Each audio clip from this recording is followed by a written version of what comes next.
నమస్తే. తెలంగాణ అసెంబ్లీ సమావేశాలు రేపటి నుంచే స్టార్ట్ అవుతున్నాయి. 29 సోమవారం, ఈరోజు సండే, రేపే.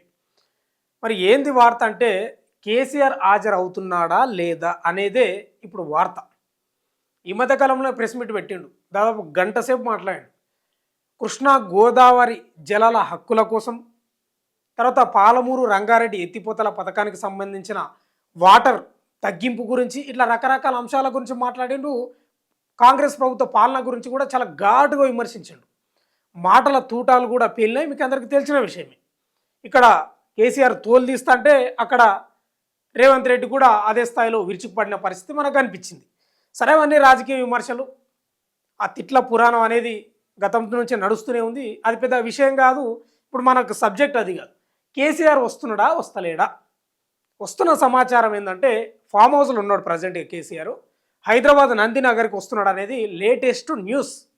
అంటే దీన్ని బట్టి అర్థం చేసుకోవాల్సింది ఏంటంటే 100% సరే, అసెంబ్లీకి వచ్చి ఆయన ప్రసంగిస్తాడా, పవర్ పాయింట్ ప్రజెంటేషన్ ఇస్తాడా, ఇంకేదో ఇస్తాడో తెలియదు, కానీ అసెంబ్లీకి అయితే హాజరయ్యే అవకాశాలు కనిపిస్తున్నట్టు. మొన్ననే అన్నాడు, ఏం లేదా, అయిపోయింది, 2 నెలలు చూసినా, ఇంకా ఫీల్డ్లోనే ఉంటా, ఆన్ ఫీల్డ్లో ఉంటా, మీకు అందుబాటులో ఉంటా, కుర్చేసుకొని కూర్చుంటా, ఇంక ఎప్పుడు ప్రజల మధ్యలోనే ఉంటా అని మొన్ననే అన్నాడు ప్రెస్ మీట్లో. దానికి అనుగుణంగానే పావులు కదుపుతున్నట్లు కూడా తెలుస్తుంది. ఎందుకంటే తెలంగాణ ఉద్యమం ఏర్పడిందే నీళ్లు, నిధులు, నియామకాలు. కేసీఆర్ ముఖ్యమైన పాయింట్లు లేవనెత్తిండు మొన్న ప్రెస్ మీట్లో. కృష్ణా గోదావరి జలాలకు సంబంధించి, పాలమూరు రంగారెడ్డి ఎత్తిపోతలకు సంబంధించి ఆంధ్ర వాళ్ళు నీటిని ఎక్కువ దోపిడీ చేస్తున్నారనే పలు రకాలమైన వాదనలు చేసి, ఆరోపణల లేకపోతే వాస్తవాల కాదు కానీ మొత్తమే అయితే నీటి దోపిడీ అంశంపై చాలా తీవ్ర స్థాయిలో మండిపడ్డాడు. తెలంగాణ ప్రజలు పుట్టగొడుతున్నాడు అన్నారు. అసలు తెలంగాణ కొట్లాడిందే నీళ్ళ కోసం, ఇవాళ నీళ్లను మొత్తం ఆంధ్రప్రదేశ్కి దారదత్తం చేస్తున్నారని చాలా ఘాటుగా విమర్శించాడు. మంచిదే, కొట్లాడాలి. అన్యాయం జరిగితే 100% ప్రతిపక్షంగా కేసీఆర్ కొట్లాడాలి, అధికార పక్షం రేవంత్ రెడ్డి కూడా కొట్లాడాలి, దానిలో బేసిజాలు లేవు. ఇక కాంగ్రెస్ ఏమంటుంది, గతంలో చేపల పులుసు ఆ పులుసు అని జగన్కు వత్తాసు వాళ్ళకిడు, నేను నీళ్లు రతనాల సీమని చేస్తా రాయలసీమని కేసీఆరే అన్నాడు, అప్పుడు బుద్ధి లేదని వాళ్ళు మాట్లాడతారు. వీళ్ళేమో రేవంత్ రెడ్డి చూసి చూడనట్లు వదిలేస్తున్నాడు, ఆయన గురువుకు దారదత్తం చేస్తున్నాడు, పట్టించుకుంటలేడని వీళ్ళు చెప్తున్నారు. ఇవి రాజకీయ విమర్శలు అనుకోవాలన్నా నిజంగా తెలంగాణ రైతుల పొట్ట కొట్టే అంశమా అనేది నిజంగా తేలాలి. 100% దానికి వేదిక అసెంబ్లీ కాబోతుంది. అయితే కేసీఆర్ కూడా ఈ అంశాలకు సంబంధించి కృష్ణా గోదావరి జలాలు ప్లస్ పాలమూరు రంగారెడ్డి ఎత్తిపోతల పథకానికి సంబంధించిన ఆ యొక్క పవర్ పాయింట్ ప్రజెంటేషన్ చేయాలని చాలా గట్టిగా వాదిస్తున్నాడంట వాళ్ళ యొక్క ఇంటర్నల్ మీటింగ్లలో. 100% మనం కోరాలే, అవకాశం స్పీకర్ను అడగాలే, ఇస్తే నేను మొత్తం పవర్ పాయింట్ ప్రజెంటేషన్ చేస్తా అని అంటున్నాడు. మంచిదే, చేస్తే సంతోషమే. ఇంకా మనకు కూడా తెలుస్తుంది కదా కాంగ్రెస్ ఏం చేస్తుంది, గతంలో బీఆర్ఎస్ ఏం చేసింది, లేకపోతే చంద్రబాబు నాయుడు ఏం చేస్తున్నాడు అని తెలియాలి. కానీ ఇప్పుడు మాత్రం కేసీఆర్ మెడ మీద కత్తివేలు ఆడుతుంది. ఎస్, ఈ మాట నేను ఉత్తగా అంటలేను, ఏదో తమాషా కట్టలేను, ఏదో నవ్వులాట కంటలేను. ఎందుకంటే జలాలు, కృష్ణా జలాలు, గోదావరి జలాలు నీటి యుద్ధం. ఇది నీటి యుద్ధాలు మీకు తెలుసు కదా, నీటి యుద్ధాల కోసం రాష్ట్రాలు, దేశాలే కొట్లాడతాయి. అలాంటి నీటి యుద్ధం కోసం ఇలా ప్రశ్నించాల్సిన కేసీఆర్ అసెంబ్లీకి రాకపోతే మాత్రం చాలా నెగిటివ్ ఇంపాక్ట్ పడే అవకాశాలు 100% ఉంటాయి. చూద్దాం. వార్త కూడా వచ్చింది, రేపటి నుంచి అసెంబ్లీ సమావేశాలు హాజరు కానున్న కేసీఆర్. అంటే నందినగర్కి వస్తున్నాడట, చూడాలి మరి. ఈ నైటు అంటే ఈ రాత్రి లోపు తెలుస్తుందంట ఏందనేది. తెలంగాణ అసెంబ్లీ శీతాకాల సమావేశాలు రేపటి నుంచి ప్రారంభం అవుతున్నాయి. ఈ సమావేశాలు జనవరి 1వ వారం వరకు కొనసాగే అవకాశం ఉన్నట్టు తెలుస్తుంది. ఈ సమావేశాలకు రాజకీయంగా మరింత ప్రాధాన్యం ఏర్పడడానికి కారణం బీఆర్ఎస్ అధినేత మాజీ ముఖ్యమంత్రి కేసీఆర్ సమావేశాలకు హాజరు కానుండడమే. గత కొన్ని సమావేశాలకు ఆరోగ్య కారణాలు, ఇతర కారణాలతో దూరంగా ఉన్న కేసీఆర్ మళ్ళీ సభకు రావడం రాజకీయ వర్గాల్లో ఆసక్తిని రేకెత్తిస్తుంది. ఆయనతో పాటు బీఆర్ఎస్ నుంచి కేటీఆర్, హరీష్ రావు వంటి కీలక నేతలు కూడా సమావేశాల్లో పాల్గొననున్నారు. సమావేశంలో కృష్ణా గోదావరి నదీ జలాల హక్కుల పరిరక్షణ,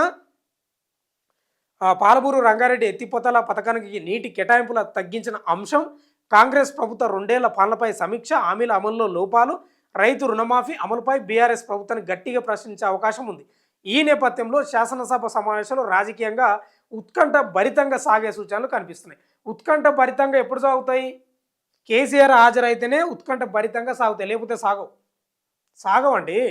ఈ కేటీఆర్ హరీష్ రావున్న పెద్ద ఏవో పెద్ద జనాలు చూస్తలేరు పట్టించుకుంటలేరు. కేసీఆర్ రావాలని చెప్తున్నారు. ప్రజలు కూడా అదే మొత్తుకుంటున్నారు. బయట జనాలు కూడా ఎందుకు కేసీఆర్ వస్తే ఏమవుతుంది, ఎందుకంత అహంకారం. సరే ముఖ్యమంత్రిగా రేవంత్ రెడ్డిని గుర్తించకపోయా ఏదన్నా కానీ ప్రజలు ఆయనకు అధికారం ఇచ్చారు, అయిపోయింది.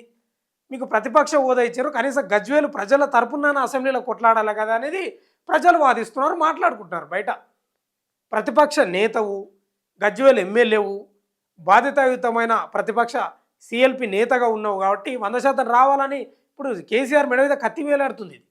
ప్రజలు కూడా విసుగు చెందిన రావాలంటున్నారు. అంతే, రావాలి, డిబేట్ పెట్టాలి, చర్చ నడవాలి. కృష్ణా గోదావరి జలాలు కానీ పాలమూరు రంగం ఏదైనా కానీ ఇక ప్రభుత్వ పథకాలు ఏమన్నా కానీ కేసీఆర్ రావాలని కోరుకుంటున్నాడు. మొన్న కేటీఆర్ వీళ్ళ కార్యకర్తల మీటింగ్లో మాట్లాడుతున్నాడు. కేటీఆర్ బీఆర్ఎస్ కార్యకర్తల మీటింగ్లో మాట్లాడుతూ కేసీఆర్ ఆయన పనేదో ఆయన వేసుకుంటున్నాడు, ఆయన పంటలేదో వండించుకుంటున్నాడు, ఫామ్ హౌస్లో ఉండి ఉత్తదానికి రెచ్చగొడుతున్నారు ఆయనను. రమ్మని వస్తే గుండె ఆయుస్ వస్తాం అంటున్నాడు. ఎవరు? కేటీఆర్. గుండె ఆయుస్ వస్తాడా ఇంకేమవుతుందో కానీ అసలు కేసీఆర్ని ఎందుకు రమ్మంటారు వాళ్ళు? తిన్నది అరగాకనా కాలు చేతులు గురుగులో పెట్టా. ప్రతిపక్ష నేత కదా కేసీఆర్, గజ్వేల్ ఎమ్మెల్యే కదా, అందుకు రమ్మంటున్నారు. అసలు గజ్వేల్ ఎమ్మెల్యే కాకపోతే లేకపోతే ప్రతిపక్ష నేత కాకపోతే ఎందుకు పిలుస్తారు వాళ్ళు? ఊకే మడసంగా ప్రతిపక్ష పదవి కేటీఆర్ హరీష్ రావు తీసుకుంటే అయిపోయాయి కదా. ఆయన దగ్గరికి ఎవరు కనీసం వీళ్ళు తొంగి కూడా చూడరు.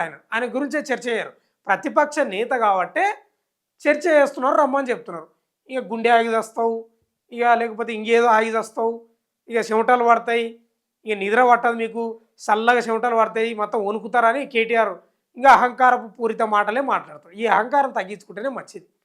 తెలంగాణ ప్రజలు మిమ్మల్ని ఓడగొట్టింది పరిపాలన సరిగా చేయలేదని కానీ పథకాలు పెట్టలేదని కాదు. రైతులకు ఎన్నో మేలు చేశారు, మంచిదే, కానీ అహంకారం ఎక్కువైపోయింది వీళ్ళకని ఓడించారు.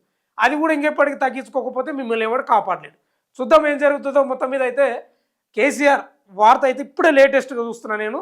నందినగర్కు వస్తున్నాడంట, ఈ రాత్రి లోపు వస్తాడా రాడా అనేది క్లారిటీ వచ్చే అవకాశం ఉంది. రాకపోతే మాత్రం మామూలు బదనాం కాడు కేసీఆర్. 100%. ఇప్పుడు కృష్ణా గోదావరి జలాలకు సంబంధించిన చర్చ కదా ఇది. రాకపోతే మాత్రం మామూలు బదనాం కాడు. ఇక కేసీఆర్ మీద ప్రజలకు కూడా ఇంకా ఉండు ఫామ్ హౌస్కి అని పరిమితం చేసే అవకాశాలు ఇంకా కనిపిస్తాయి. ప్రతిపక్ష హోదాను కూడా తీసి పడేసి ఇంకేమైనా చేసినా ఆశ్చర్యం లేదు. చూద్దాం ఏం జరుగుతుందో. కేసీఆర్ వస్తే మాత్రం అసెంబ్లీలో రసవత్తరమైన చర్చ అయితే పక్క నడుస్తుంది. చూద్దాం ఏం జరుగుతుందో. చూస్తూనే ఉండండి మన తొలి వెలుగు.